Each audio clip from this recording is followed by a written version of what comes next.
My name is Lauren Hayes, and the day my husband stormed into my workplace is still the moment everyone remembers. The one that shattered the calm, the professionalism, the carefully built image I had spent years protecting. It was a Thursday morning. The office smelled like coffee and printer ink, the usual hum of keyboards filling the air. I was reviewing the quarterly reports when the glass doors burst open so hard they slammed against the wall. "You ruined this family, Lauren." His voice cut through the quiet like a blade. Every head turned. My pen froze midair. And there he was, Ethan, my husband, red-faced, veins bulging, eyes burning with something between rage and desperation. He shouted again, louder this time. "Because you refuse to pay my brother's debt. You think you're too good for family now." The room went still. My assistant's hand hovered awkwardly over her phone, ready to call security, I think. My heart raced, but my face stayed calm. It wasn't the first time Ethan had embarrassed me, but it was the first time he'd done it here, in the world I'd built on my own. I remember the weight of my silk blouse against my skin, suddenly too tight. My coffee had gone cold beside me, untouched. Everyone waited for me to react. Instead, I just looked at him, really looked at him, and realized somewhere deep inside that the woman who used to tremble at his anger no longer lived here.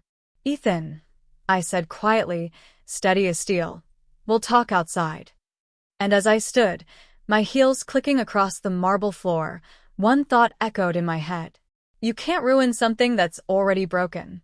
Ethan wasn't always that man, the one who'd barge into my office screaming. Once, he was charming in the way small-town boys are, confident, full of promises, a smile that could light up a grocery store parking lot. I met him in college. I was 21, ambitious, a scholarship kid from nowhere special. He was 23, majoring in business, already talking about our future before we'd even had our third date. He used to say, "Lauren, when we get married, nothing will ever come between us." I believed him. But what he didn't tell me was that nothing didn't include his family. From the start, there was always his younger brother, Ryan, the golden boy who could do no wrong. He'd borrow money, crash cars, skip jobs, and Ethan would always clean it up. I thought it was loyalty. Later, I learned it was guilt. Their parents had made Ethan promise to look after Ryan after their father's heart attack. At first, I tried to be understanding. Families are messy, right? But it didn't take long before helping turned into draining. Ethan would come home with that familiar defeated look. "Just this once," he'd say. "Ryan needs a little help, he'll pay us back." He never did. I remember the first real fight Ethan and I had, in our tiny apartment, years before the office scene. The air smelled like burnt pasta because I'd forgotten about dinner while crying. Ryan had totaled his car again, and Ethan wanted me to take money out of my savings, the one I'd been building since grad school. "Lauren, it's family," he said, running a hand through his hair. I looked at him, trembling. "And what am I? A bank account?" His voice rose. "You wouldn't understand. He's my brother." Tears stung my eyes. "And I'm your wife." He turned away, muttering something about how I'd never had siblings, how I didn't get it. That was the first night I slept on the couch, not because he told me to, but because I couldn't bear to share a bed with someone who'd already chosen someone else's chaos over our peace. The next morning, I found comfort in something small, a silver bracelet my mother had given me before she passed. Inside it, engraved in tiny cursive, were her words, "Don't lose yourself trying to fix others." That day, I made a quiet promise. I would help where I could, but never again at the cost of myself. After that fight, something in me began to shift. It was subtle at first. I started keeping certain things to myself. My plans, my savings, my dreams. I learned that sometimes silence isn't weakness, it's protection. Ethan thought everything was fine. We still went to dinner with friends, smiled for pictures, played the happy couple.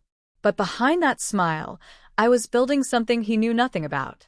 It started with a late-night email to a former professor, Dr. Sandra Lee, a woman who had once told me I had the mind of a leader and the heart of a survivor. I asked if she knew of any opportunities, Anything where I could use my finance degree beyond just helping Ethan balance his brother's disasters. She replied the next morning, "Come see me. I might have something for you." That meeting changed everything. Sandra had started a small investment consultancy focused on helping women-owned startups. She needed someone with fresh ideas, someone who understood numbers but also empathy. I took the position part-time at first, working evenings and weekends while Ethan thought I was doing freelance work. Those early months were brutal. I'd spend my days at my regular job, come home to cook, listen to Ethan complain about Ryan's latest debt, then stay up until 2 a.m. drafting proposals and research reports for Sandra. There were nights I'd stare at my reflection in the bathroom mirror, dark circles under my eyes, whispering to myself, "Just keep going." And I did. Slowly, I earned Sandra's trust. She began letting me handle clients directly. I found joy in it. Women coming in nervous, uncertain, then walking out believing in their own worth again. Their confidence became contagious. My first real win came when one of my clients, a single mom named Trish, landed her first funding deal because of a strategy one built. Sandra called me into her office and said, smiling, "Lauren, you're not just good at this. You're meant for this."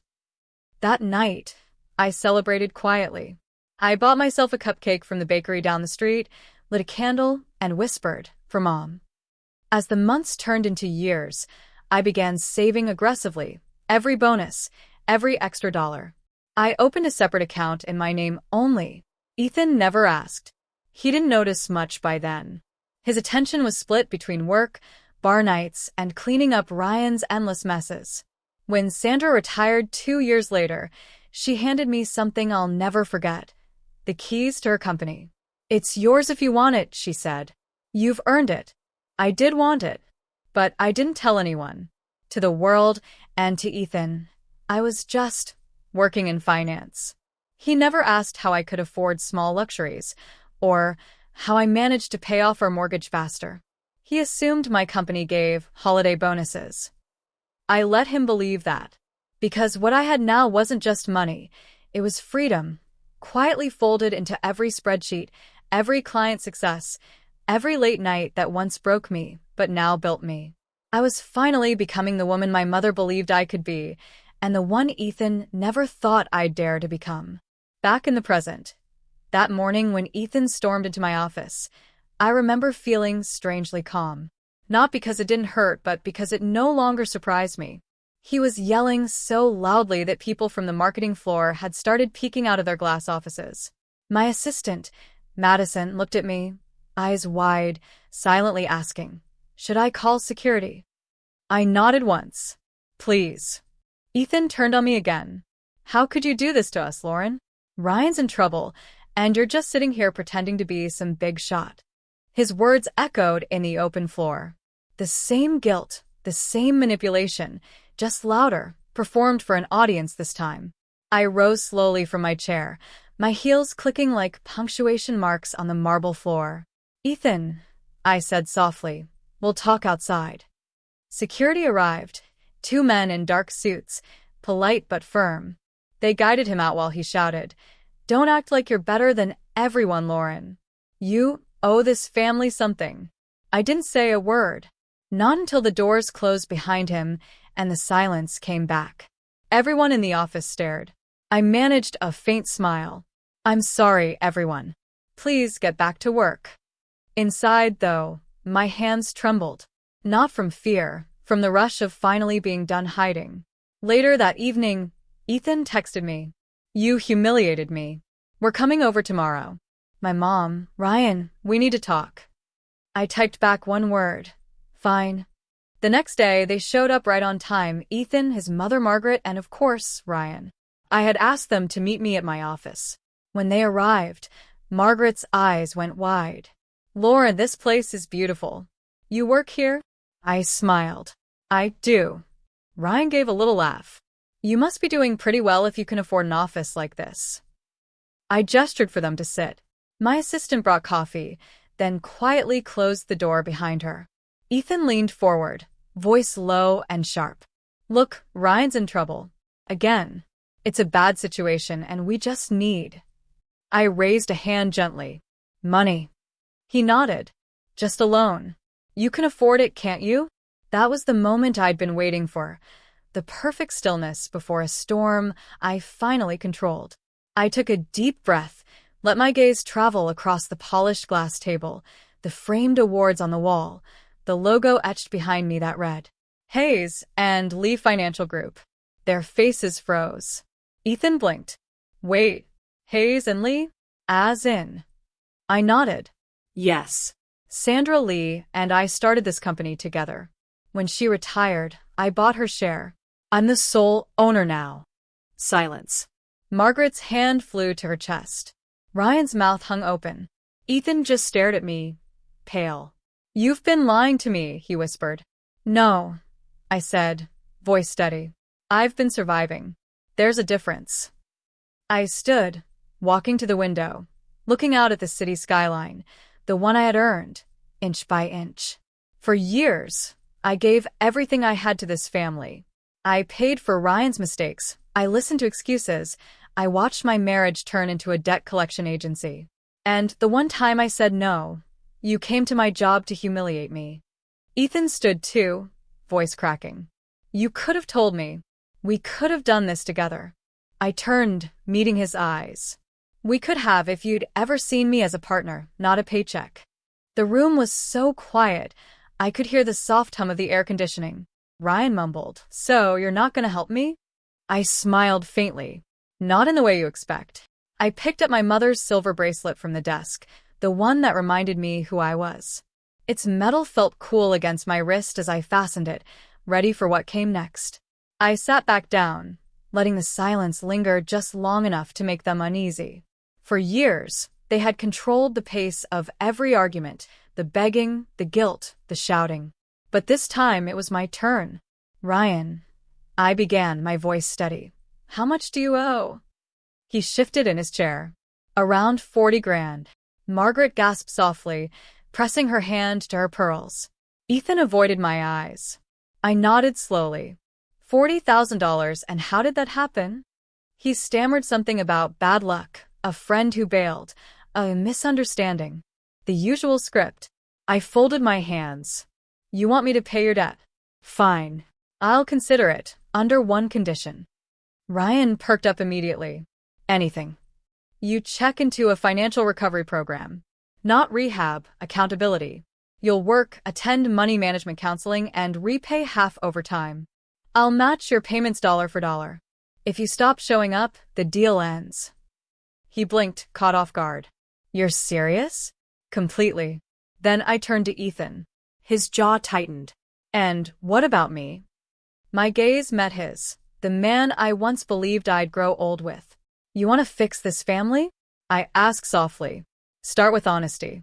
No more bailing Ryan out. No more lies. And you'll start therapy. For both of us, if you want. But if not, I gestured around the room. This is where our marriage ends. His mother gasped. Lauren, you can't mean that. You'd throw everything away over money. I looked at her, really looked. No, Margaret. I'm not throwing anything away. I'm finally refusing to throw myself away. For a moment, no one spoke. The air felt heavy but clean, like a storm had passed, leaving the sky raw and open. Ethan rubbed his face, pacing.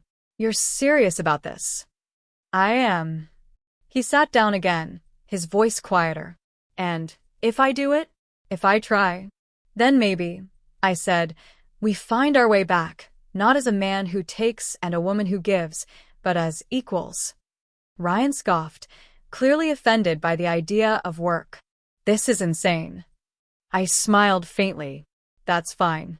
You're free to decline.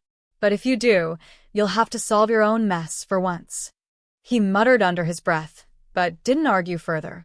I leaned forward slightly, my tone softer now. You all keep saying I ruined the family.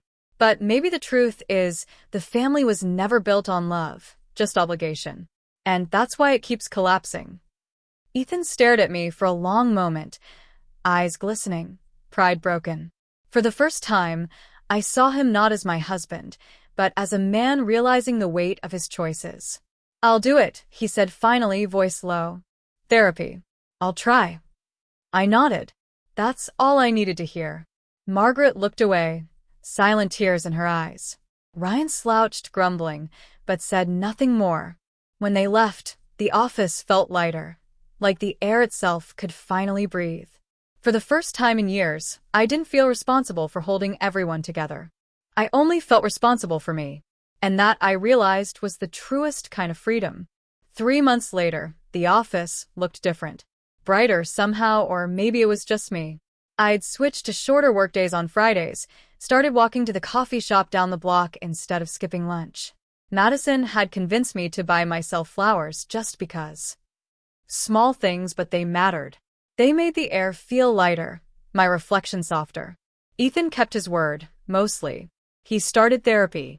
He apologized, genuinely this time, not as a performance, but as a man humbled by truth.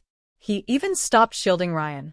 There were awkward dinners, quiet talks. Some nights we sat in silence, learning how to exist without shouting or pretending. It wasn't perfect. Healing never is. But it was honest. Ryan enrolled in the program I recommended. The first few weeks, he tried to quit, twice. But eventually he stayed.